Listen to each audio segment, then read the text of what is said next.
Bonjour à tous, c'est Azul Kilawen. Aujourd'hui, j'ai décidé de parler de l'affaire Daniel Siad. Vous en avez entendu parler, et je vais en parler en reprenant un petit peu l'analyse d'un certain Kabil Solide. Je pense que certains d'entre vous le connaissent, hein. Eh ben, Kabil Solide, il a des scoops pour nous, et on va l'écouter. Le dossier Epstein nous prouve que Jeffrey est en relation directe avec le MAC, le mouvement extrémiste voulant séparer la Kabylie de l'Algérie, et que ces derniers sont infiltrés par des agents israéliens. Oui, oui, c'est confirmé. Alors là, le petit Kabil Solide, il a un scoop, il va nous donner des scoops, il va nous dire que le Mac est en lien avec Jeffrey Epstein. Donc, à quoi on peut s'attendre? Bah, à trouver des liens entre l'organisation, le MAC, et Jeffrey Epstein, des liens directs, des mails directs, des preuves, une implication. Allez, on va t'écouter, mon caddie solide. On t'écoute. En effet, dans les mails d'Epstein, nous pouvons lire un mail envoyé par un certain Daniel Siad qui remercie un certain Jean-Luc. Et ce Daniel Siad, c'est qui? C'est nul autre que le représentant diplomatique de la Kabylie en Arabie Saoudite, aux Émirats et au Bahreïn. Moi, je m'attendais à avoir des mails un peu piquants, quoi, des échanges entre Ferhat et Jeffrey Epstein. Je pensais que c'était ça dont on m'avait parlé. Mais en fait, on parle d'un homme qui a occupé des fonctions et qui ne les occupe plus. Il les a occupées entre 2017 et 2020. Donc c'est un premier mensonge de la part de Kabil Solide. Mais on va continuer la suite de son argumentaire. Et au passage, pas un seul mot pour les victimes, en fait, pour les victimes de toute cette affaire. Mais moi, je pense, ma théorie, c'est que je pense que Kabil Solide, il s'en fiche un peu des victimes. Allez, on continue. Ce Jean-Luc en question est bien évidemment Jean-Luc Brunel, le rabatteur de petites filles. Ce Daniel Siad signe en disant: vous avez ma parole de juif berbère. Dois-je rappeler que les berbères juifs, ben ça n'existe pas? Et cela à partir du moment où le judaïsme est une religion qui se transmet des parents aux enfants et dans laquelle tu ne peux pas te convertir. Ah, alors là, c'est très intéressant parce que Monsieur Kabil Solide, il va nous faire un cours d'anthropologie et déclare sans honte qu'il n'y a pas de juifs berbères. C'est-à-dire que Kabil Solide, le lycéen de fond de la classe, il va contredire Ibn Khaldoun, il va contredire tous les travaux et toutes les recherches universitaires qui ont été menées et que je vous présente à l'écran pour nous convaincre qu'il n'y a pas de juifs berbères. Je ne sais pas pour vous, mais moi je préfère les travaux universitaires à cette personne qui se prétend spécialiste simplement parce qu'elle a un accent kabyle. Et en plus, il précise bien qu'il n'y en avait pas en Kabylie, alors que c'est faux. On sait très bien pourquoi il fait ça. C'est pour bien faire comprendre aux Kabyles qu'ils ne peuvent être rien d'autre que des musulmans. Franchement, Kabyle solide, moi je pensais que tu connaissais un petit peu mieux ton histoire, en vérité. Pourquoi avoir honte des berbères juifs ou des juifs berbères? Pourquoi? Pourquoi mentir comme ça? Euh, Par ailleurs, je vais te préciser quelque chose, puisque tu ne connais ni ton histoire, ni celle de la religion juive. Le fait que la religion juive se transmette par la mère, c'est une décision rabbinique. Il y a des communautés où le judaïsme se transmet par le père. C'est une décision assez nouvelle dans l'histoire du judaïsme. Mais passons parce que je pense que l'histoire ne t'intéresse pas en fait. Et donc des berbères musulmans, ça existe, des berbères chrétiens, ça existe, athées, agnostiques, déistes, ça existe, mais juifs, non. Mais par contre, il y a bien eu des juifs qui vivaient parmi les berbères, ça oui. Je m'attarde vraiment sur ce point car retenez-le bien pour la fin. Et même les médias officiels du MAC, comme Seawall, confirment l'existence de ce Daniel Amar Siad comme étant le représentant de la Kabylie aux Émirats Arabes Unis. Attends, Kabyle solide là, je comprends pas. Parce que Daniel Siad, il est né en Algérie. Il se revendique berbère. Toi-même, tu dis qu'il a des liens avec un mouvement berbère, qui est le MAC. Mais avant, tu nous dis qu'il n'y avait pas de juifs berbères. Il faut savoir, est-ce que Daniel Siad, il est berbère? Est-ce qu'il est juif? Est-ce qu'il est algérien? Est-ce qu'il est les trois en même temps? Tu vois, tu es en train de t'embrouiller et tu comprends même pas que tous tes arguments manquent de logique, mon pauvre Kabyle solide. Je sais pas si tu es très solide.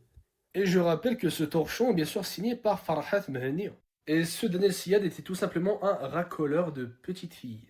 Il était chargé de ramener des petites filles mineures dans l'appartement parisien de Jeffrey Epstein. Et Daniel Siad, un fervent sioniste. Qui est-ce que ça étonne? Et donc oui, c'est officiel, le MAC est bien infiltré par les sionistes, c'est même leurs propres médias qui ont tout balancé. En fait, c'est marrant parce que tu recommences à tout mélanger. Tu nous dis qu'il est infiltré par les sionistes. mais Daniel Syed, il est français, à la rigueur algérien et à la rigueur suédois. En quoi ça veut dire que le MAC est infiltré par les sionistes? À la rigueur, tu peux dire qu'il y a des militants juifs dans le MAC. Oui, ça peut être vrai. C'est peut-être ça d'ailleurs qui te pose problème. Parce que si tu considères que tous les gens qui sont touchés par l'affaire Epstein sont des infiltrés par le sionisme, alors on va faire une petite liste. Il y a Donald Trump, hein, le cher Donald Trump, en face de qui ton président Tebboune a fait des courbettes. Mais il y a aussi Bill Clinton. Au Royaume-Uni, il y a Peter Mandelson, Andrew Mountbatten. En Norvège, il y a Terje Rod Larsen. Euh, Tout le monde est touché par cette affaire. Donc tu n'as rien prouvé, Kabyle Solide. À moins de dire que tous les gens que je viens de citer sont influencés par des sionistes, n'est-ce pas? Ton discours éternel misérabiliste qui consiste à penser que tous les problèmes de l'Algérie et tous les problèmes de la Kabylie viennent des sionistes. Tu racontes vraiment n'importe quoi, mais on va finir par arriver au bout de ta démonstration. Maintenant, je m'adresse aux Kabyles en leur demandant de bien faire attention, de ne pas être influençable et de toujours tout remettre en question. Car le MAC, comme je l'ai toujours dit, c'est un mouvement qui est dans la manipulation, dans le mensonge. C'est pour cela qu'ils cherchent à tout prix à se récupérer des figures emblématiques comme Yivir Ma'atoub Boussim Azem. Ou encore détourner des anciennes vidéos de manifestations étudiantes et faire passer ça aux yeux des Français et des Israéliens pour une manifestation pour la Kabylie aujourd'hui. Incroyable. Ne parlons même pas de leur numéro 2, Axel Belabasi, qui est un immense clown. Ce sont des gens qui vous manipulent, mais qui eux-mêmes sont manipulés. Les dirigeants ne sont que des lâches en manque de sensations fortes, qui se font passer pour des vaillants alors qu'en fait ne sont que des pantins. Faites très attention au lavage de cerveau des maquistes, car ils vous feront croire qu'ils agissent pour nous, alors qu'en fait ils agissent contre nous, et ça, même eux ne le savent pas. Je vous dirais également de bien faire attention à tout Kabyle hostile de quelconque manière à une religion ou une ethnie. Car ces gens sont rusés, ils s'infiltrent dans nos rangs, créent des tensions en interne et nous font nous monter les uns contre les autres. Littéralement divisés pour mieux régner. Et ça profite à qui? Ça profite à vous savez très bien qui. Ne jamais céder à la haine, ne jamais céder à la colère. De toute façon, vous avez toutes les preuves. Maintenant, nul n'est plus aveugle que celui qui ne veut pas voir. Donc, après avoir manipulé les faits, menti sur la présence de cette personne dans les organes du MAC, euh, omis des informations, menti sur les juifs berbères, c'est notre ami Camille Solide qui va insulter les autres de manipulateurs. Et d'ailleurs, il parle de récupération des figures alors que c'est le gouvernement algérien qui récupère ces figures.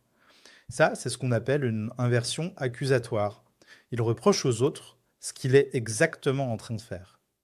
Et après, il nous dit que les dirigeants du MAC sont des clowns qui nous manipulent, alors que lui, visiblement, il a l'air vraiment très sérieux dans ses investigations et il ne cherche pas du tout à vous manipuler. Il dit que les autres sont des pantins, alors que c'est lui qui défend le plus le régime pour lequel il travaille. Le vrai pantin, c'est lui. Et ce qui est très intéressant, en fait, c'est que Kabyle Solide, il parle de lui. C'est lui qui travaille pour l'Algérie sans le savoir, c'est lui qui manipule l'histoire et les faits, c'est lui qui fait tout ça, et là, incroyable, il nous demande de se méfier des gens hostiles aux ethnies ou à une religion. Alors que c'est lui qui crée des séparations dans la communauté des Imazirènes, en niant l'histoire des Juifs berbères, en niant leur existence et en jetant des noms en pâture, comme le nom d'Axel Belabassi, qu'il traite de clown. Mais Kabyle Solide, c'est toi le clown. D'ailleurs, je vais te rajouter un petit nez rouge. Et puis, comme d'habitude, il finit son argumentaire en disant que on sait très bien à qui ça profite. Ben alors, Kabyle Solide, à qui ça profite? Dis-nous, toi qui sais tout, est-ce que le militantisme des membres du MAC profite aux membres du MAC? Qui se fait arrêter? Qui se fait menacer?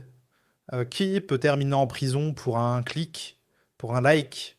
Qui ne peut pas rentrer en Algérie? Ça profite à qui, Kabyle Solide? Alors, à des où ta grande bouche?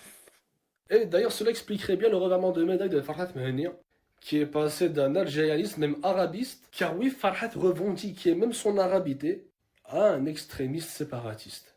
Et ce, comme par hasard, depuis l'alliance avec les sionistes.